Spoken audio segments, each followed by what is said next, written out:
Yopore Kassome, bonjour. Bonjour. Vous êtes d'origine burkinabé, vous venez de soutenir une thèse dont la thématique c'est l'Égypte ancienne, un système africain au monde.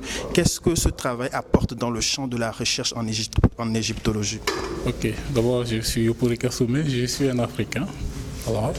Il se trouve que je suis né au Burkina. Voilà, c'est ça la simple. Je suis africain avant d'être burkinabé. Je viens de soutenir une thèse intitulée L'Égypte ancienne, un système africain du monde. C'est-à-dire un système du monde, c'est un ensemble de conceptions, de mythes, de théories qui organisent le monde tel qu'il va être avant qu'il ne soit. Voilà, c'est une réflexion sur ce qu'est le monde. Et à partir de cette réflexion sur le monde, on sait comment la société va être organisée, comment les rapports entre les êtres humains vont s'établir, comment les rapports entre les êtres humains et l'ensemble des autres composantes de la nature vont être organisés, quelle va être la relation entre les femmes et les hommes, etc.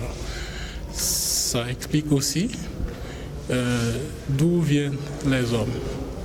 Ils viennent, comme j'ai expliqué dans la thèse, d'une parcelle du Dieu. Donc ils ont en eux une dignité qui fait qu'on ne peut pas faire d'eux tout ce qu'on veut, on ne peut pas faire d'eux n'importe quoi.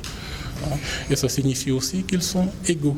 C'est-à-dire qu'il n'y en a pas qui ont plus de droits que d'autres, ainsi de suite. Et cette parcelle que nous héritons des dieux, c'est ça qui nous rend quelque part aussi immortels comme les dieux. Donc il y a une partie en nous qui ne meurt pas. Vous pouvez appeler ça l'âme, vous pouvez appeler ça d'un autre mot. Une question, les membres du jury se sont félicités de ce que vous avez travaillé sur ce sujet parce qu'ils disent que lorsque Cheikh Anta Diop disparaissait, ils se demandaient comment ces travaux allaient pouvoir se poursuivre. Vous, qu'est-ce qui vous a motivé à travailler sur le thème? Quand Cheikh Anta Diop disparaissait, il y avait Oubenga, il y avait tous les autres membres du jury. Bon, ils n'étaient pas des professeurs comme ils sont maintenant, mais il y avait quelqu'un qui a continué le travail. Eux ont continué aussi, et puis on fait en sorte que des gens comme moi puissent aujourd'hui prendre leur part du travail. Voilà. Et donc ce qu'on continue de faire, c'est dans la lignée de Cheikh Anta Diop. Lui, il a tracé le chemin, et nous avons maintenant à chacun à accomplir des actes véritables vers la renaissance culturelle de l'Afrique. Vous avez été influencé par Cheikh Anta Diop? Oui, j'ai été éveillé par Cheikh Anta Diop. Il m'a ouvert les yeux. Théophile Obenga m'a ouvert les yeux.